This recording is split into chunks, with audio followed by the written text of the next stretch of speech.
ബാർക്കുമോർ. പിതാവിനും പുത്രനും പരിശുദ്ധ റൂഹായിക്കും സ്തുതി, ആദ്യം മുതൽ നമ്മുടെ മേൽ തൻ്റെ കരുണയും മനോണനീക്കുണ്ടായിരിക്കുമാറാകട്ടെ. ആമീൻ. Praise the lord. ഹല്ലേലൂയ. ദൈവ തിരുനാമത്തിന് മഹത്വം ഉണ്ടായിരിക്കട്ടെ. വീണ്ടും ദൈവവചനത്തിൻ്റെ കീഴിലായിരിക്കാൻ സ്വർഗത്തിലെ ദൈവം നമുക്കൊരുക്കിയ ഈ നല്ല അവസരത്തിനായി ദൈവത്തെ മഹത്വപ്പെടുത്താം. അനുഗ്രഹം പ്രാപിക്കാൻ എന്ത് ചെയ്യണമെന്നാണ് നാം ചിന്തിക്കുന്നത്, ധ്യാനിക്കുന്നത്.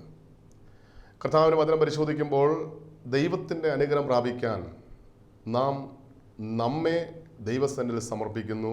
മാത്രമല്ല, നമ്മുടെ ഹൃദയം പൂർണ്ണമായി ദൈവസന്നിധിയിൽ സമർപ്പിക്കുമ്പോൾ ദൈവത്തിൻ്റെ കൃപ, ദൈവത്തിൻ്റെ അനുഗ്രഹം നമ്മുടെ മേൽ ചൊരിയപ്പെടുമെന്ന് ദൈവത്തിൻ്റെ വചനം വ്യക്തമായിട്ട് വെളിപ്പെടുത്തുകയാണ്. സദൃശ്യവാക്യങ്ങൾ പരിശോധിക്കുമ്പോൾ 23-ാം അധ്യായം 26-ാം വാക്യത്തിൽ കർത്താവിൻ്റെ വചനം ഇങ്ങനെ പറയുന്നു: മകനെ, നിൻ്റെ ഹൃദയം എനിക്ക് തരിക, എൻ്റെ വഴി നിൻ്റെ കണ്ണിന് ഇമ്പമായിരിക്കട്ടെ. ദൈവ വഴിയിലൂടെ അനുഗ്രഹം പ്രാപിക്കാൻ ഒരു വ്യക്തി ചെയ്യുന്ന ഒരു കാര്യമാണ് ആ വ്യക്തിയുടെ ഹൃദയം ദൈവത്തിനായി സമർപ്പിക്കുക. ഇവിടെ ദൈവമായ കർത്താവ് അരുളി ചെയ്യാണ്, നിൻ്റെ ഹൃദയം എനിക്ക് തരിക. ഇന്ന് നമ്മുടെ ഹൃദയം ദൈവത്തിന് കൊടുത്താൽ എന്താണ് നമുക്ക് ലഭിക്കുന്ന അനുഗ്രഹം എന്ന് ചോദിച്ചാൽ, എസ്കേൽ പ്രവാചകന്റെ പുസ്തകം 36-ാം അധ്യായം 26-ാം വാക്യം: ഞാൻ നിങ്ങൾക്കൊരു പുതിയ ഹൃദയം തരും, പുതിയൊരു ആത്മാവിനെ ഞാൻ നിങ്ങളുടെ ഉള്ളിൽ ആക്കും, കല്ലായുള്ള ഹൃദയം ഞാൻ നിങ്ങളുടെ ജഡത്തിൽ നിന്ന് നീക്കി മാംസളമായുള്ള ഹൃദയം നിങ്ങൾക്ക് തരും. ഇവിടെ കർത്താവ് അരുളി ചെയ്യാണ്, എൻ്റെ ഹൃദയം ഞാൻ ദൈവത്തിന് കൊടുക്കുമ്പോൾ ദൈവം ഒരു പുതിയ ഹൃദയം എനിക്ക് നൽകുകയാണ്. ഇന്ന് പലപ്പോഴും നമ്മുടെ ഹൃദയത്തിൻ്റെ അവസ്ഥ എന്താണെന്ന് തിരിച്ചറിഞ്ഞ് അത് ദൈവകരങ്ങളിലേക്ക് ആയിരിക്കുന്ന അവസ്ഥയിൽ സമർപ്പിക്കാൻ നമുക്ക് സാധിച്ചിട്ടുണ്ടോ? ഒരു മനുഷ്യൻ്റെ ഹൃദയത്തിൻ്റെ അവസ്ഥ പരിശോധിക്കുമ്പോൾ പല തലങ്ങളിൽ ഈ ഹൃദയം പല അവസ്ഥകളിൽ പെട്ടിരിക്കുന്നതായിട്ട് നമുക്ക് കാണാൻ സാധിക്കും. നമുക്ക് ദൈവത്തിൻ്റെ വചനം പരിശോധിക്കുമ്പോൾ നമ്മുടെ ഹൃദയത്തിൻ്റെ അവസ്ഥ എങ്ങനെയെല്ലാം ആയിത്തീരുമെന്ന് നമ്മൾ തിരിച്ചറിയണം. ഈ ആയിരിക്കുന്ന അവസ്ഥയിൽ നമ്മൾ ദൈവകരങ്ങളിലേക്ക് നമ്മുടെ ഹൃദയങ്ങളെ സമർപ്പിക്കുമ്പോൾ ദൈവം നമുക്കൊരു പുതിയ ഹൃദയം നൽകുകയാണ്. ഒരു പുതിയൊരു ആത്മാവിനെ നമ്മുടെ ഉള്ളിൽ അവൻ നിറയ്ക്കുന്നു. അതുകൊണ്ട് നമ്മുടെ ഹൃദയത്തിൻ്റെ അവസ്ഥ നമ്മളൊന്ന് പരിശോധിക്കണം. കർത്താവിൻ്റെ വചനം പരിശോധിക്കുമ്പോൾ നമ്മുടെ ഹൃദയത്തിൻ്റെ അവസ്ഥ കർത്താവിൻ്റെ വചനം പറയുന്നു, ഇന്ന് പലരുടെ ഹൃദയം ദുഃഖം നിറഞ്ഞിരിക്കുകയാണ്. കർത്താവായ യേശുക്രിസ്തു തൻ്റെ മരണത്തെയും അടക്കത്തെയും ഉയർത്തെഴുന്നേറ്റ് സ്വർഗത്തിലേക്ക് കയറിപ്പോയതിനെ കുറിച്ചൊക്കെ തൻ്റെ ശിഷ്യന്മാരോട് പറഞ്ഞപ്പോൾ അവരുടെ ഹൃദയം ദുഃഖമായി. അത് കണ്ടുകൊണ്ട് യേശു പറയുന്നൊരു വാക്കുണ്ട്, യോഹന്നാൻ രക്ഷാസുവിശേഷം 16-ാം അധ്യായം 6-ാം വാക്യം: എങ്കിലും ഇത് നിങ്ങളോട് സംസാരിച്ചുകൊണ്ട് നിങ്ങളുടെ ഹൃദയത്തിൽ ദുഃഖം നിറഞ്ഞിരിക്കുന്നു. അപ്പോൾ ചില ഹൃദയങ്ങൾ ദുഃഖം നിറഞ്ഞ ഹൃദയം, പലപ്പോഴും വേർപാടിൻ്റെ വേദന അനുഭവിക്കുന്ന വ്യക്തിയുടെ ഹൃദയത്തെക്കുറിച്ചാണ് ഇവിടെ യേശു വെളിപ്പെടുന്നത്. നമ്മുടെ വ്യക്തിപരമായ ജീവിതത്തിൽ നാം പ്രിയപ്പെട്ടവർ നമ്മുടെ ജീവിതത്തിൽ നിന്ന് വാങ്ങിപ്പോകുമ്പോൾ നമ്മുടെ ഹൃദയം വേദനിക്കാറുണ്ട്, ദുഃഖിക്കാറുണ്ട്. നാം ആഗ്രഹിച്ച് ലഭിക്കാതെ വരുമ്പോൾ നമ്മുടെ ഹൃദയത്തിന് ദുഃഖമാകാം. നമ്മളെ പലരും കുറ്റപ്പെടുത്തുമ്പോൾ, ഒറ്റപ്പെടുത്തുമ്പോൾ, ഉള്ള കാര്യങ്ങൾ പറഞ്ഞ് പ്രചരിപ്പിക്കുമ്പോൾ, ഇല്ലാത്ത കാര്യങ്ങൾ പറഞ്ഞ് പ്രചരിപ്പിക്കുമ്പോൾ ഇതെല്ലാം നമ്മുടെ ഹൃദയത്തിന് ദുഃഖമായി മാറാം. ഇങ്ങനെ ഓർമ്മ വെച്ച നാൾ മുതൽ ഇന്നു വരെ ദുഃഖം നിറഞ്ഞ, വേദന നിറഞ്ഞ ഹൃദയവുമായിട്ടാണ് നാം ജീവിക്കുന്നെങ്കിൽ യേശു പറയുകയാണ്, മകനെ, നിൻ്റെ ഈ ദുഃഖം നിറഞ്ഞ ഹൃദയം എനിക്ക് തരിക, ഞാൻ നിനക്കൊരു പുതിയ ഹൃദയം തരും. ദുഃഖങ്ങളില്ലാത്ത, വേദനയില്ലാത്ത, സന്തോഷം നിറഞ്ഞു നിൽക്കുന്ന ഒരു ഹൃദയം ഞാൻ നിനക്ക്, പുതിയൊരു ഹൃദയം ഞാൻ നിനക്ക് തരും.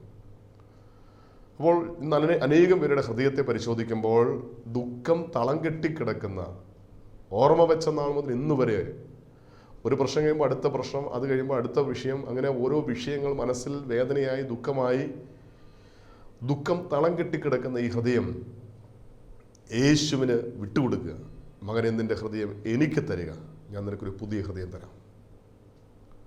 വീണ്ടും നമ്മുടെ ഹൃദയത്തെ പരിശോധിക്കുമ്പോൾ അസ്വസ്ഥത നിറഞ്ഞു നിൽക്കുന്ന ഹൃദയം.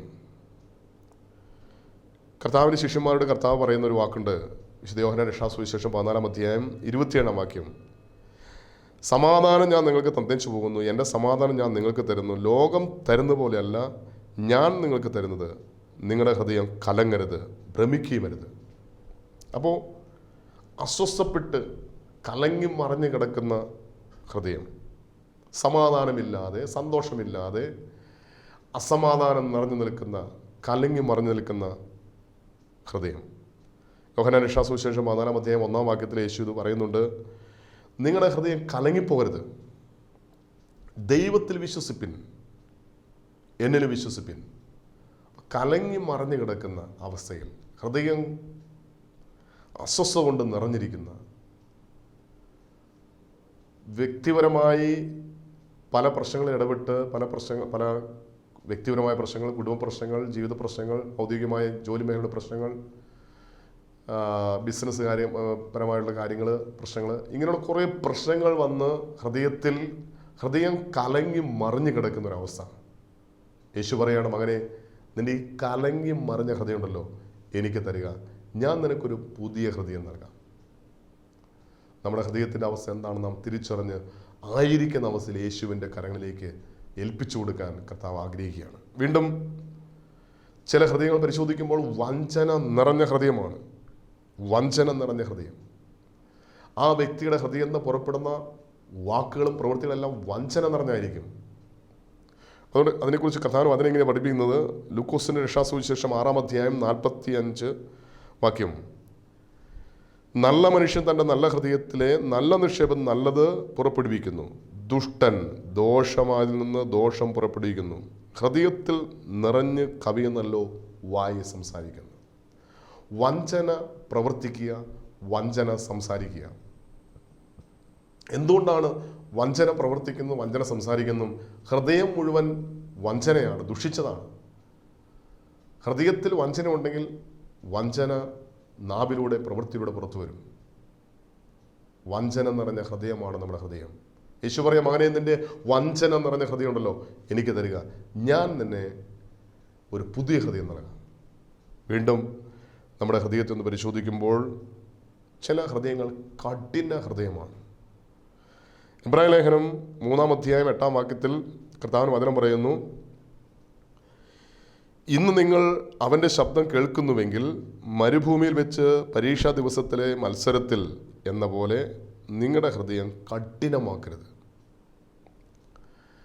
ദൈവശബ്ദം കേൾക്കുമ്പോൾ കഠിനമാകുന്ന ഹൃദയം, അതായത് ദൈവം മുഖത്ത് നോക്കി നീ ചെയ്യുന്ന പാപമാണ്, നീ ചെയ്യുന്ന തിന്മയാണ്, നീ അത് ഉപേക്ഷിക്കണം, നീ അത് വെറുത്തുപേക്ഷിക്കണം, നീ ആ പാപത്തെ കുടഞ്ഞ് കളയണമെന്ന്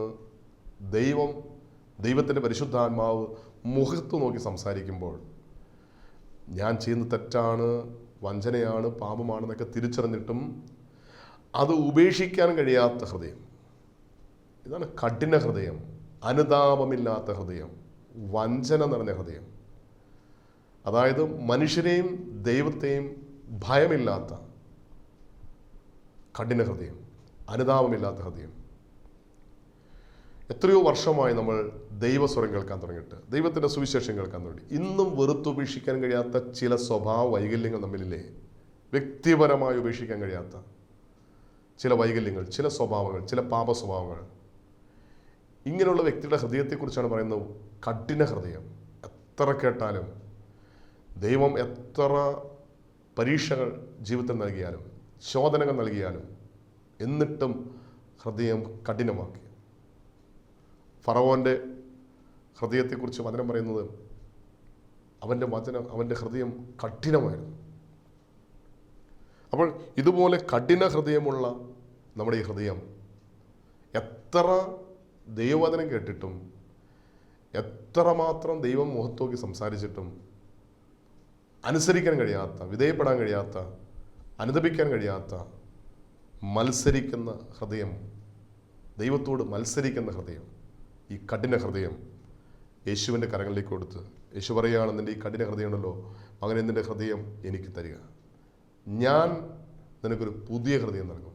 മാംസളമായ ഹൃദയം, മൃദുവായ ഹൃദയം, എൻ്റെ ആത്മാവിനെ ഞാൻ നിൻ്റെ ഉള്ളിലാക്കും എന്ന് കർത്താവ് അരുളി ചെയ്യുകയാണ്. വീണ്ടും ഹൃദയത്തെ പരിശോധിക്കുമ്പോൾ ചിലരുടെ ഹൃദയം അന്ധകാരം നിറഞ്ഞിരിക്കുക. റോമലേഖനം 1-ാം അധ്യായം അതിൻ്റെ 21-ാമത്തെ വാക്യത്തിൽ പറയുന്നു, അവർ ദൈവത്തെ അറിഞ്ഞിട്ടും അവനെ ദൈവമെന്നോർത്ത് മഹത്വീകരിക്കുകയോ നന്ദി കാണിക്കുകയോ ചെയ്യാതെ തങ്ങളുടെ നിരൂപണയിൽ വ്യർത്ഥരായിത്തീരുകയും അവരുടെ വിവേകമില്ലാത്ത ഹൃദയം ഇരുണ്ടുപോയി. ഇത് മാനസാന്തരപ്പെട്ട വ്യക്തികളെക്കുറിച്ചാണ് കർത്താവ് പറയുന്നത്. അവർ ദൈവത്തെ അറിഞ്ഞു, സത്യം എന്താണ് തിരിച്ചറിഞ്ഞു, പാപം എന്താണ് തിരിച്ചറിഞ്ഞു, ദൈവം ആരാണ് തിരിച്ചറിഞ്ഞു. ഇതെല്ലാം അറിഞ്ഞിട്ടും അത് അറിയാത്തവനെ പോലെ ജീവിക്കുക. അതായത് മാനസാന്തരപ്പെട്ടിട്ടും അന്ധകാരത്തിൽ ജീവിക്കുന്ന വ്യക്തികളെക്കുറിച്ചാണ് ഇവിടെ. ഹൃദയം അന്ധകാരം. ആ വ്യക്തിയുടെ മേൽ ആധിപത്യം എടുത്തിരിക്കുന്ന പിശാചാണ്. അതിനെ പറയുന്നുണ്ട്, ഒരു വ്യക്തിയുടെ ഹൃദയം നിന്ന് പിശാച് പുറപ്പെട്ടു പോയാൽ തന്നേക്കാൾ ശക്തരായ 7 അശുദ്ധാത്മാക്കളെ കൂടി വിളിച്ചുകൊണ്ട് വന്ന് ഈ അടിച്ചു വാരിയിട്ടിരിക്കുന്ന ഹൃദയത്തിൽ കയറി വസിക്കും. ഇങ്ങനെയുള്ള ഹൃദയത്തെയാണ് അന്ധകാരം നിറഞ്ഞ, പിശാചിൻ്റെ ആധിപത്യം നിറഞ്ഞ, അതായത് മാനസാന്തരപ്പെട്ടിട്ടും പാപം ചെയ്യുന്ന വ്യക്തി. യേശു പറയാം, മകനെ, നിന്റെ ഈ അന്ധകാരം നിറഞ്ഞ ഹൃദയം ഉണ്ടല്ലോ, അതെനിക്ക് തരിക, ഞാൻ നിനക്കൊരു പുതിയ ഹൃദയം തരാം. വീണ്ടും വചനം പറയുകയാണ്, ചില വ്യക്തിയുടെ ഹൃദയം അശുദ്ധമായ ഹൃദയം, പാപം നിറഞ്ഞ ഹൃദയം. ഉൽപ്പത്തി പുസ്തകം 6-ാം അധ്യായം 5-ാം വാക്യത്തിൽ കർത്താവ് അതിനെങ്ങനെ പറയുന്നു, ഭൂമിയിൽ മനുഷ്യൻ്റെ ദുഷ്ടത വലിയതെന്നും അവൻ്റെ ഹൃദയ വിചാരങ്ങൾ നിരൂപണം ഒക്കെയും എല്ലായ്പ്പോഴും ദോഷമുള്ളത്രേ എന്തെയും കണ്ടു. അവൻ്റെ ഹൃദയം ദുഷിച്ചതാണ്, പാപം നിറഞ്ഞതാണ്, അശുദ്ധി നിറഞ്ഞതാണ്. ദൈവത്തിൻ്റെ ഛായയിലും സാദൃശ്യത്തിലും ദൈവത്തെ പോലെ ദൈവം മനുഷ്യനെ സൃഷ്ടിച്ചു. അതായത് ഒരു സ്വർണ്ണക്കട്ടിൽ നിന്ന് തെറിച്ചു പോകുന്ന ഒരു തരി സ്വർണം പോലെ ഒരു കൊച്ചു ദൈവമായ, ഒരു കുട്ടി ദൈവമായ ദൈവത്തെ പോലെ തന്നെ ദൈവം അമ്മയുടെ ഉദരത്തിൽ നമുക്ക് ജന്മം നൽകി. എന്നാൽ ദൈവത്തിൻ്റെ പരിശുദ്ധിയുടെ പൂർണ്ണതയിൽ സൃഷ്ടിക്കപ്പെട്ട നാം പാപം ചെയ്ത് നമ്മുടെ ഹൃദയം അശുദ്ധമായി തീർന്നപ്പോൾ ദൈവം വേദനിക്കുക. അതിനടുത്ത വാക്യത്തിൽ കർത്താവ് അതിനെങ്ങനെ പറയുന്നത്, ദൈവമായ കർത്താവ് അരുളി ചെയ്യുകയാണ്, ഞാൻ ഭൂമിയിൽ മനുഷ്യനെ ഉണ്ടാക്കിക്കൊണ്ട് യഹോവ അനുതപിച്ചു, അതവൻ്റെ ഹൃദയത്തിന് ദുഃഖമായി. ഇന്ന് നിന്റെ ഹൃദയത്തിലെ അശുദ്ധി കണ്ടുകൊണ്ട് ദൈവത്തിൻ്റെ ഹൃദയത്തിന് ദുഃഖമായി. ഒരു പാപത്തിൽ ജീവിക്കുന്ന ഒരു മനുഷ്യനെ കണ്ടുകൊണ്ട് ദൈവം വേദനിക്കുക. യെശയ്യാവിന്റെ പുസ്തകം 1-ാം അധ്യായം അതിൻ്റെ 4-ാം വാക്യത്തിൽ പറയുന്നു, ദൈവമായ കർത്താവ് പാപത്തിൽ ജീവിക്കുന്ന, പാപം നിറഞ്ഞ ഹൃദയമുള്ളൊരു വ്യക്തിയെ കണ്ടുകൊണ്ട് നിലവിളിച്ചുകൊണ്ട് പറയും, അയ്യോ പാപമുള്ളൊരു ജാതി, അകൃത്യഭാരം ചുമക്കുന്ന ജനം, ദുഷ്പ്രവൃത്തിക്കാരുടെ മക്കൾ, വഷളായി നടക്കുന്നവർ, ഇസ്രായേലിൻ്റെ പരിശുദ്ധനായ ദൈവത്തെ മറന്ന് ഇവർ പിന്നിലേക്ക് മാറിക്കളഞ്ഞു, സത്യ ദൈവത്തെ മറന്ന് പാപത്തിൽ ജീവിക്കുക. ഇങ്ങനെ പാപത്തിൽ ജീവിക്കുന്ന ഒരു വ്യക്തിയെ കണ്ടുകൊണ്ട് ദൈവം അയ്യം വിളിച്ച് കരയുക, അയ്യോ എന്ന് നിലവിളിച്ച് കരയുക. ദൈവം വചനം പറയുകയാണ്, അവൻ്റെ ഹൃദയത്തിനത് ദുഃഖമായി, വേദനയായി. ഇത്രയും നാളും പാപം ചെയ്ത് ജീവിക്കുകയാണ് ഞാൻ ചെയ്തതെങ്കിൽ എൻ്റെ ഹൃദയം മുഴുവൻ അശുദ്ധി നിറഞ്ഞു നിൽക്കുകയാണ്, എന്നെ കണ്ടുകൊണ്ട് ദൈവം വേദനിക്കുകയാണ്. ദൈവത്തിൻ്റെ ഹൃദയത്തിനത് വേദനയായി. അതുകൊണ്ട് ദൈവം പറയുകയാണ്, നിൻ്റെ പാപം നിറഞ്ഞ അശുദ്ധി നിറഞ്ഞ ഹൃദയം നീ എനിക്ക് താ, ഞാൻ നിനക്കൊരു പുതിയ ഹൃദയം നൽകും. ചില വ്യക്തികൾ ഈ ഹൃദയം വിട്ടുകൊടുക്കാൻ താല്പര്യമില്ല. ചിലരോടൊക്കെ ഈ മദ്യപിക്കുന്ന വ്യക്തികളോട് വചനം കേൾക്കാൻ, ധ്യാനം കൂടാൻ വരാൻ പറയുമ്പോൾ അവർ പറയും, പിന്നെ ആകട്ടെ, നാളെ ആകട്ടെ. കാരണം ഇവർക്ക് ഈ പാപം ഉപേക്ഷിക്കാൻ മനസ്സില്ല. ധ്യാനം കൂടിയാൽ ദൈവവചനം കേട്ടാൽ ഇത് ഉപേക്ഷിക്കേണ്ട വരുമെന്ന് അവർക്കറിയാം. അതുകൊണ്ട് അവരുടെ ഹൃദയത്തിലുള്ള അശുദ്ധി ഉപേക്ഷിക്കാൻ അവർ മനസ്സില്ല. അതായത് മാനസാന്തരപ്പെടാൻ മനസ്സില്ലാത്ത, വിശുദ്ധ ജീവൻ നയിക്കാൻ മനസ്സില്ലാത്തൊരു വ്യക്തിയെ കണ്ടുകൊണ്ട് ദൈവം വേദനിക്കുക. ദൈവം പറയുകയാണ്, താൻ ഭൂമിയിൽ മനുഷ്യനെ ഉണ്ടാക്കിയതുകൊണ്ട് യഹോവയായ ദൈവം അനുതപിച്ചു, അത് അവൻ്റെ ഹൃദയത്തിന് ദുഃഖമായി. അപ്പോൾ നമ്മുടെ അശുദ്ധമായ ഹൃദയം യേശുവിൻ്റെ കരങ്ങളിൽ ഏൽപ്പിച്ചു കൊടുക്കുക. യേശു പറയുകയാണ്, മകനെ, നിന്റെ പാപം നിറഞ്ഞ, മദ്യപാനം നിറഞ്ഞ, വ്യഭിചാരം നിറഞ്ഞ, അശുദ്ധി നിറഞ്ഞ ആ ഹൃദയം ഉണ്ടല്ലോ, അതെനിക്ക് തരിക, ഞാൻ നിനക്കൊരു പുതിയ ഹൃദയം നൽകാം, പുതിയ ഹൃദയം നൽകാം. വീണ്ടും നമ്മുടെ ഹൃദയങ്ങളെ പരിശോധിക്കുമ്പോൾ കർത്താവിന്റെ വചനം പറയുകയാണ്, അനേക ഹൃദയം രോഗം ബാധിച്ച ഹൃദയം, മുറിവേറ്റ ഹൃദയം. യെശയ്യാവിന്റെ പുസ്തകം 1-ാം അധ്യായം അതിൻ്റെ 5-ാം വാക്യത്തിൽ കർത്താവിന്റെ വചനം പറയുന്നുണ്ട്, യെശയ്യാവ് 1-ാം അധ്യായം 5-ാം വാക്യം. ഇനി നിങ്ങളെ അടിച്ചിട്ടെന്ത്, നിങ്ങൾ അധികം അധികം പിന്മാറുകയുള്ളൂ. തല മുഴുവൻ ദീനവും ഹൃദയം മുഴുവൻ രോഗവും പിടിച്ചിരിക്കുക. ഹൃദയം മുഴുവൻ രോഗം പിടിച്ചിരിക്കുക, അതായത് ഹൃദയം മുഴുവൻ മുറിവേറ്റിരിക്കുക. അതിനടുത്ത വാക്യം വായിക്കുമ്പോൾ കാണാൻ സാധിക്കും, അടിതൊട്ട് മുടി വരെ ഒരു സുഖവുമില്ല, മുറിവും ചതവും പഴുത്ത വ്രണവും മാത്രമേ ഉള്ളൂ. അവയെ ഞെക്കിക്കഴിയിട്ടില്ല, വെച്ച് കെട്ടിയിട്ടില്ല, എണ്ണ പുരട്ടി ശമിപ്പിച്ചിട്ടില്ല. ഒരു മനുഷ്യൻ്റെ ഹൃദയത്തെക്കുറിച്ച് കർത്താവിന് വചനം പറയുകയാണ്. നമ്മൾ നോക്കുമ്പോൾ, പുറമേ നോക്കുമ്പോൾ ഒരു കുഴപ്പമില്ല. നല്ല സുന്ദരൻ ആയ സുന്ദരിയായ നമ്മെ കാണുമ്പോൾ മറ്റുള്ളവർ ഒരു കുറവും നമ്മളെക്കുറിച്ച് പറയാനില്ല. പക്ഷെ നമ്മുടെ ഹൃദയത്തിലേക്ക് നോക്കുമ്പോൾ വചനം പറയുകയാണ്, ഹൃദയം മുഴുവൻ രോഗം ബാധിച്ചിരിക്കുക, മുറിവും ചതവും പഴുത്ത വ്രണവും മാത്രമേ ഉള്ളൂ. അത് ഞെക്കി കഴിയിട്ടില്ല, വെച്ച് കെട്ടിയിട്ടില്ല, എണ്ണ പുരട്ടി ശമിപ്പിച്ചിട്ടില്ല. അതായത് നമ്മുടെ ഹൃദയത്തിൻ്റെ അവസ്ഥ കണ്ടുകൊണ്ട് ദൈവം പറയുക, ചീഞ്ഞു നാറുന്ന ഹൃദയം.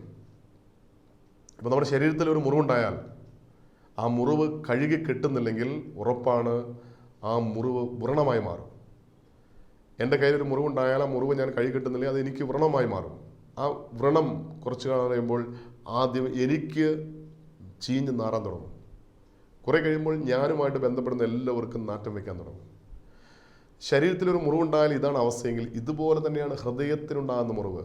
അതായത് ഒരു മനുഷ്യൻ്റെ ഹൃദയത്തിനുണ്ടാകുന്ന മുറിവ്, ഓർമ്മ വെച്ച നാൾ മുതൽ ഇന്ന് വരെ നമ്മുടെ ഹൃദയത്തിനുണ്ടായ മുറിവ് നാം കഴുകി കെട്ടുന്നില്ലെങ്കിൽ, അത് വെച്ച് കിട്ടുന്നില്ലെങ്കിൽ, ആ മുറിവ് ഉണക്കുന്നില്ലെങ്കിൽ ആ മുറിവ് എനിക്കും മറ്റുള്ളവർക്കും വേദനയായി മാറും. ഇന്ന് നാം വ്യക്തിപരമായിട്ട് നമ്മുടെ ഹൃദയത്തെ ഒന്ന് ശോധന ചെയ്യണം. എൻ്റെ ഹൃദയം മുറിവേറ്റ ഹൃദയമാണോ? എൻ്റെ ഹൃദയം മുറിവേറ്റ ഹൃദയമാണോ എന്നറിയാൻ ഒറ്റ വഴിയുള്ളൂ, ഞാൻ മറ്റുള്ളവർക്ക് മുറിവ് നൽകുന്ന വ്യക്തിയാണോ? നമ്മൾ സാധാരണ പറയാറുണ്ട്, മുറിവേറ്റ മൃഗം മറ്റുള്ളവരെ മുറിപ്പെടുത്തും. അതായത് ഒരു പാമ്പിനെ നോവിച്ചിട്ടാൽ ആ പാമ്പ് ആരെങ്കിലും കയറി കടിക്കും. ഒരു നായയെ പട്ടിയെ നോവിച്ച് വിട്ടാൽ അത് പട്ടി ആരെങ്കിലും കയറി കടിക്കും. ഇതുപോലെ ഒരു മുറിവേറ്റ മൃഗം മറ്റുള്ളവരെ മുറിപ്പെടുത്തുമെന്ന് പറയുന്ന പോലെ തന്നെ ഒരു മുറിവേറ്റ മനുഷ്യൻ മറ്റുള്ളവർക്കൊരു മുറിവാണ്. ഇന്ന് ഞാൻ മറ്റുള്ളവർക്കൊരു വേദനയാണെങ്കിൽ അതിൻ്റെ കാരണം എൻ്റെ ഹൃദയത്തിലുള്ള മുറിവാണ്. ഞാൻ എൻ്റെ മാതാപിതാക്കൾക്ക്, എൻ്റെ ജീവിത പങ്കാളിക്ക്, എൻ്റെ മക്കൾക്ക് ഒരു തലവേദനയാണെങ്കിൽ, മറ്റുള്ളവർക്ക് ഞാനൊരു വേദനയാണെങ്കിൽ അതിൻ്റെ കാരണം എൻ്റെ ഹൃദയം മുഴുവൻ മുറിവേറ്റിരിക്കുക. മുറിവും ചതവും പഴുത്ത വ്രണവും മാത്രമേ ഉള്ളൂ. ഞെക്കി കഴിയിട്ടില്ല, വെച്ച് കെട്ടിയിട്ടില്ല, എണ്ണ പുരട്ടി ശമിപ്പിച്ചിട്ടില്ല. ഇന്ന് ഹൃദയത്തിലേക്ക് നോക്കുമ്പോൾ ഇതുപോലെ ചീഞ്ഞ് നാറുന്ന ഒരു ഹൃദയമാണ്. യേശു പറയുകയാണ്, മകനെ, നിന്റെ ഹൃദയം, ആ മുറിവേറ്റ ഹൃദയം, ആ ചീഞ്ഞ് നാറുന്ന ഹൃദയം, ആ മുറിവും ചതവും പഴുത്ത വ്രണവുമായ ആ ഹൃദയം നീ എനിക്ക് തരിക, ഞാൻ നിനക്കൊരു പുതിയ ഹൃദയം നൽകാം. അങ്ങനെയാണെങ്കിൽ നമ്മുടെ ഹൃദയത്തിൻ്റെ അവസ്ഥ എന്താണെന്ന് സ്വയം ഒന്ന് തിരിച്ചറിയുവാൻ ദൈവത്തിൻ്റെ കണ്ണിലൂടെ, ദൈവവചനത്തിലൂടെ നമ്മുടെ ഹൃദയത്തെ ഒന്ന് പരിശോധിക്കുവാൻ. എൻ്റെ ഹൃദയം ദുഃഖം തളം കെട്ടിക്കിടക്കുന്ന ഹൃദയമാണോ? എൻ്റെ ഹൃദയം അസ്വസ്ഥ നിറഞ്ഞു നിൽക്കുന്ന ഹൃദയമാണോ? എൻ്റെ ഹൃദയം വഞ്ചന നിറഞ്ഞ ഹൃദയമാണോ? എൻ്റെ ഹൃദയം കഠിന ഹൃദയമാണോ? മുറിവേറ്റ, മറ്റുള്ളവർക്ക് മുറിവ് മാത്രം നൽകുന്ന, മുറിവും ചതവും പഴുത്ത വ്രണവും മാത്രമുള്ള ഹൃദയമാണോ എൻ്റെ ഹൃദയം? ഈ ഹൃദയം യേശു പറയാണ്, മകനെ, നിന്റെ ഹൃദയം എനിക്ക് തരിക, എനിക്ക് തരിക. അങ്ങനെ ഈ ഹൃദയം ദൈവത്തിന് കൊടുത്താൽ ദൈവമായ കർത്താവ് പറയാണ്, കർത്താവിൻ്റെ വഴിയിലൂടെ കർത്താവ് നിന്നെ നടത്തും. നിന്റെ ഹൃദയം കർത്താവിന് ആയിരിക്കുന്ന അവസ്ഥയിൽ നീ ഏൽപ്പിച്ചു കൊടുത്താൽ ആ ഹൃദയം കർത്താവ് ഒരു പുതിയ ഹൃദയമാക്കി മാറ്റും. അതായത് നിന്റെ ഹൃദയത്തിലെ ദുഃഖം കർത്താവ് ഏറ്റെടുത്ത്, നിന്റെ അസ്വസ്ഥത ഏറ്റെടുത്ത്, വഞ്ചന നിറഞ്ഞ നിന്റെ ഹൃദയം ഏറ്റെടുത്ത്, നിന്റെ ഹൃദയത്തിൻ്റെ കഠിനത ഏറ്റെടുത്ത്, നിന്റെ ഹൃദയത്തിലെ അന്ധകാരം ഏറ്റെടുത്ത്, എൻ്റെ ഹൃദയത്തിലുള്ള എല്ലാ അശുദ്ധികളും അവൻ ഏറ്റെടുത്ത്, നിന്റെ ഹൃദയത്തിലെ രോഗങ്ങൾ അവൻ ഏറ്റെടുത്ത് അവൻ നിനക്കൊരു പുതിയ ഹൃദയം നൽകും. മാംസളമായൊരു ഹൃദയം. അതിൽ തൻ്റെ ആത്മാവിനെ അവൻ ഉള്ളിലാക്കും. എന്തിനാണ് ഈ പുതിയ ഹൃദയത്തിൽ ദൈവം തൻ്റെ ആത്മാവിനെ നിക്ഷേപിക്കുന്നത്? അവൻ്റെ വഴിയിൽ നടക്കുവാൻ, ദൈവത്തിൻ്റെ വഴിയിൽ, കർത്താവിൻ്റെ വഴിയിൽ നടക്കുവാൻ. സങ്കീർത്തന പുസ്തകം 23-ാം അധ്യായം അതിന് 3-ാം വാക്യത്തിൽ പറയുന്നുണ്ട്, എൻ്റെ പ്രാണനെ അവൻ തണുപ്പിക്കുന്നു, തിരുനാമ നിമിത്തം എന്നെ നീതിപാതകളിൽ നടത്തുന്നു. ഈ ഹൃദയം ദൈവത്തിന് കൊടുക്കുന്ന എന്തിനാണ്? അവൻ്റെ ആത്മാവിനെ നിക്ഷേപിക്കാനും നീതിപാതകളിൽ നടക്കുവാനും. ഇന്ന് നമ്മുടെ വഴി നീതിപാതകളിലൂടെയാണോ എന്ന് നമ്മൾ സ്വയം പരിശോധിക്കണം. വീണ്ടും കർത്താവ് വചനം പറയുന്നുണ്ട്, ഈ പുതിയ ഹൃദയം ദൈവം നമുക്ക് നൽകി എന്തിനാണ്? നേർവഴിയിൽ, ചൊവ്വുള്ള വഴിയിൽ നടക്കാൻ വേണ്ടിയാണ്. 1 ശമൂവേൽ 12:21 പറയുന്നു, ഞാനോ നിങ്ങൾക്ക് വേണ്ടി പ്രാർത്ഥിക്കാതിരുന്നതിനാൽ യഹോവയോട് പാപം ചെയ്യാൻ ഇടവരരുതേ, ഞാൻ നിങ്ങൾക്ക് നല്ലതും ചൊവ്വുള്ളതുമായ വഴി ഉപദേശിക്കും. അപ്പം നേരായ വഴിയിലൂടെ യാത്ര ചെയ്യണമെങ്കിൽ ഈ ഹൃദയത്തിൻ്റെ അവസ്ഥ മാറണം. ഈ പാപം നിറഞ്ഞ, അശുദ്ധി നിറഞ്ഞ, വഞ്ചന നിറഞ്ഞ ഈ ഹൃദയം മാറി ഒരു പുതിയ ഹൃദയമായി മാറുമ്പോൾ നേർവഴിയിലൂടെ യാത്ര ചെയ്യുവാൻ ദൈവം നമ്മെ സഹായിക്കും. കർത്താവിൻ്റെ വഴിയിൽ നമുക്ക് യാത്ര ചെയ്യാൻ സാധിക്കും. വീണ്ടും അതിനെ പരിശോധിക്കുമ്പോൾ ഈ ഹൃദയം ഒരു പുതിയ ഹൃദയമായി മാറുമ്പോൾ വിശ്വാസത്തിൻ്റെ വഴിയിലൂടെ ദൈവം നമ്മെ നടത്തും. എഫേസ്യ ലേഖനം 2:8 പറയുന്നു, കൃപയാലല്ലോ വിശ്വാസം വഴി നിങ്ങൾ രക്ഷിക്കപ്പെട്ടിരിക്കുന്നു. അപ്പോൾ രക്ഷയുടെ മാർഗത്തിലേക്ക് വിശ്വാസത്തിൻ്റെ വഴിയിലൂടെ യാത്ര ചെയ്യുവാൻ ഒരു പുതിയ ഹൃദയം നമുക്ക് ആവശ്യമാണ്. ഒരു പുതിയ ഹൃദയം അവനെ വിശ്വാസത്തിൻ്റെ വഴിയിലൂടെ രക്ഷയിലേക്ക് നയിക്കുന്നു എന്ന് കർത്താവിൻ്റെ വചനം പറയുക. വീണ്ടും ഒരു വ്യക്തിയുടെ ഹൃദയം പുതുതായി മാറിയാൽ, പരിശുദ്ധാത്മാവിൻ്റെ നിറവിൽ നയിക്കപ്പെട്ടാൽ, വചനം പറയുകയാണ്, അവൻ സത്യത്തിൻ്റെ വഴിയിലൂടെ നടക്കും. സങ്കീർത്തന പുസ്തകം 86:11 കർത്താവിൻ്റെ വചനം പറയുന്നുണ്ട്, യഹോവേ നിന്റെ വഴി എനിക്ക് കാണിച്ചു തരണമേ, എന്നാൽ ഞാൻ നിന്റെ സത്യത്തിൽ നടക്കും. സത്യത്തിൻ്റെ വഴിയിലൂടെ നടക്കാൻ, ഇടം വലം തിരിയാതെ നേർവഴിയിൽ സത്യത്തിൻ്റെ വഴിയിലൂടെ നടക്കുവാൻ ഒരു പുതിയ ഹൃദയം ആവശ്യമാണ്. വീണ്ടും കർത്താവിൻ്റെ വചനം പരിശോധിക്കുമ്പോൾ അബ്രഹാമിനെ കുറിച്ച് കർത്താവ് പറയുന്നത് ഇങ്ങനെയുണ്ട്, അവൻ കർത്താവിൻ്റെ വഴിയിൽ അവൻ നടക്കേണ്ടതിന് അവനെ തിരഞ്ഞെടുത്തു. അബ്രഹാമിനെ ദൈവം തിരഞ്ഞെടുത്തത് ഉൽപ്പത്തി പുസ്തകം 18:19 വായിക്കുമ്പോൾ അബ്രഹാമിനെ ദൈവം തിരഞ്ഞെടുത്ത് എന്തിനാണ് ദൈവം പറയുക? കർത്താവിൻ്റെ വഴിയിലൂടെ നടക്കാൻ, ദൈവ വഴിയിലൂടെ നടക്കുവാൻ. അപ്പോൾ ദൈവം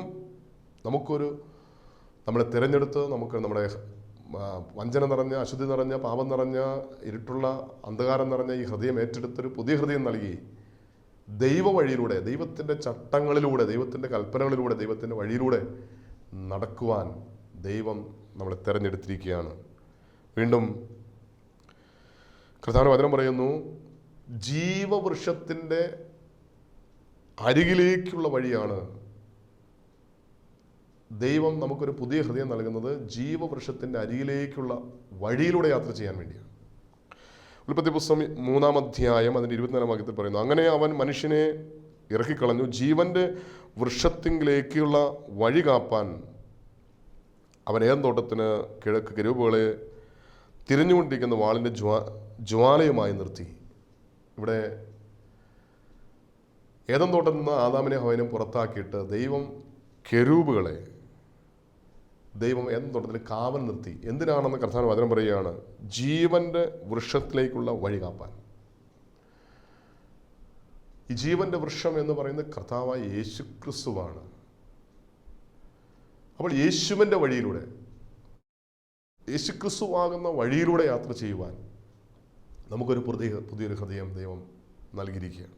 വീണ്ടും എന്തിനാണ് ഈ പുതിയ ഹൃദയം ദൈവം നമുക്ക് നൽകുന്നത്? പിതാവിലേക്ക്, സ്വർഗത്തിലേക്കുള്ളൊരു വഴിയാണ് ദൈവം ഇതിലൂടെ നമുക്ക് വേണ്ടി ഒരുക്കിയിരിക്കുന്നത്.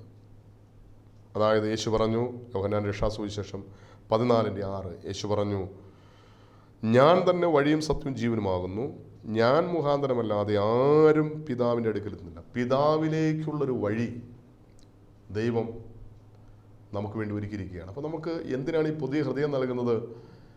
ഈ പിതാവിലേക്കുള്ള വഴിയിലൂടെ യാത്ര ചെയ്യുവാൻ. അപ്പോൾ ഇപ്പോഴുള്ള ഈ ഹൃദയം നമുക്ക് കർത്താവിൻ്റെ വഴിയിലൂടെ, അതായത് നീതിയുടെ വഴിയിലൂടെ, നേരുള്ള വഴിയിലൂടെ, വിശ്വാസത്തിൻ്റെ വഴിയിലൂടെ യാത്ര ചെയ്യാൻ, ജീവൻ്റെ വൃക്ഷത്തിലേക്കുള്ള വഴിയിലൂടെ യാത്ര ചെയ്യുവാൻ, സ്വർഗത്തിലേക്കുള്ള പിതാവിൻ്റെ സന്നിധിയിലേക്കുള്ള വഴിയിലൂടെ യാത്ര ചെയ്യുവാൻ ഇപ്പോഴുള്ള ഹൃദയം നമുക്ക് തടസ്സമാണ്. അതുകൊണ്ട് നമുക്കൊരു പുതിയ ഹൃദയം ആവശ്യമാണ്. നേർവഴിക്ക്, ജീവൻ്റെ വഴിക്ക്, സ്വർഗം ലക്ഷ്യമാക്കി യാത്ര ചെയ്യുവാൻ ഒരു പുതിയ ഹൃദയം ആവശ്യമാണ്. അതുകൊണ്ട് നമ്മൾ ആയിരിക്കുന്ന അവസ്ഥയിൽ നമ്മുടെ ഹൃദയത്തെ ദൈവകരങ്ങൾ സമർപ്പിക്കാം. കർത്താവ് പറയുകയാണ്, മകനെ നിന്റെ ഹൃദയം എനിക്ക് തരിക, എൻ്റെ ഇമ്പമുള്ള വഴി ഞാൻ നിനക്ക് കാണിച്ചു തരാം. അങ്ങനെയാണെങ്കിൽ ഇന്ന് ഈ വചനത്തിലൂടെ നമ്മുടെ ഹൃദയത്തെ ഒരിക്കൽ കൂടി ദൈവസ്ഥലിൽ സമർപ്പിക്കുവാൻ, അത് മുഖാന്തരം അനുഗ്രഹത്തിൻ്റെ വഴിയിലൂടെ യാത്ര ചെയ്യുവാൻ, കർത്താവിൻ്റെ വഴിയിലൂടെ യാത്ര ചെയ്യുവാൻ നമുക്ക് നമ്മെ തന്നെ ദൈവരങ്ങൾ സമർപ്പിക്കാം, കണ്ണുകടയ്ക്കാം, പ്രാർത്ഥിക്കാം. ഞങ്ങൾ അത്യധികമായി സ്നേഹിക്കുന്ന ഞങ്ങളുടെ സ്വർഗീയ പിതാവ് നല്ല ദൈവമേ, ഇന്ന് ഞങ്ങളെ കേൾപ്പിച്ച വചനത്തിനായി നന്ദി പറയുന്നു. കർത്താവെ, അവിടെ നല്ല ചെയ്തല്ലോ. മകനെ, നിൻ്റെ ഹൃദയം എനിക്ക് തരിക, എൻ്റെ ഇമ്പമുള്ള വഴിയിലൂടെ ഞാൻ നിന്നെ നടത്തുമെന്ന് അവിടെ നല്ല ചെയ്തല്ലോ. കർത്താവെ, നിൻ്റെ നേർവഴിയിലൂടെ, വിശ്വാസത്തിൻ്റെ വഴിയിലൂടെ, ജീവൻ്റെ വഴിയിലൂടെ പിതാവെ, അവിടുത്തെ നിത്യ രാജ്യമായ സ്വർഗത്തിലേക്കുള്ള വഴിയിലൂടെ യാത്ര ചെയ്യുവാൻ ഞങ്ങൾക്കൊരു പുതിയ ഹൃദയം നൽകും കർത്താവെ. ഇപ്പോഴത്തെ ഞങ്ങളുടെ കഠിനമായ ഹൃദയം, ദുഃഖം നിറഞ്ഞ ഹൃദയം, അസ്വസ്ഥത നിറഞ്ഞ ഹൃദയം, അന്ധകാരം നിറഞ്ഞ ഹൃദയം, അശുദ്ധമായ ഹൃദയം, മുറിവേറ്റ ഹൃദയം നിൻ്റെ കരങ്ങളിലേക്ക് സമർപ്പിക്കുകയാണ് കർത്താവെ. ഇപ്പോൾ ഞങ്ങളുടെ ഹൃദയത്തിൻ്റെ അവസ്ഥ നീ കണ്ടിരിക്കുക, നന്ദി പറയുന്നു കർത്താവെ. ഞങ്ങൾക്ക് വേണ്ടി മുറിക്കപ്പെട്ട അവിടുത്തെ തിരുമുറിൽ നൊഴിയുന്ന തിരുരക്തത്താൽ ഞങ്ങളുടെ ഹൃദയത്തെ ഒന്ന് കഴുകണം കർത്താവെ. ഞങ്ങൾക്കൊരു പുതിയ ഹൃദയം നൽകണമേ കർത്താവെ. അവിടുത്തെ ആത്മാവിനെ ഞങ്ങളുടെ ഹൃദയത്തിലാക്കണമേ. അവിടുത്തെ വഴിയിലൂടെ ഞങ്ങളെ നടത്തണമേ പിതാവിടുത്തെ പുത്രനായ യേശുവിൻ്റെ നാമത്തിൽ വചനം കേൾക്കുന്ന എല്ലാവരെയും നേർവഴിയിലൂടെ നിത്യരക്ഷയിലേക്ക് നയിക്കണം. പരിശുദ്ധ അമ്മേ ദൈവമാതാവേ, ഞങ്ങൾക്ക് വേണ്ടി പ്രാർത്ഥിക്കണമേ. സകല ശുദ്ധിമാന്മാരെ ശുദ്ധി കൊണ്ട് പ്രാർത്ഥിക്കണമേ. എല്ലാ മഹത്വം പിതാവിടുത്തെ മാത്രം എടുക്കണം. യേശുവിൻ്റെ നാമത്തിൽ തന്നെ, ആമേൻ.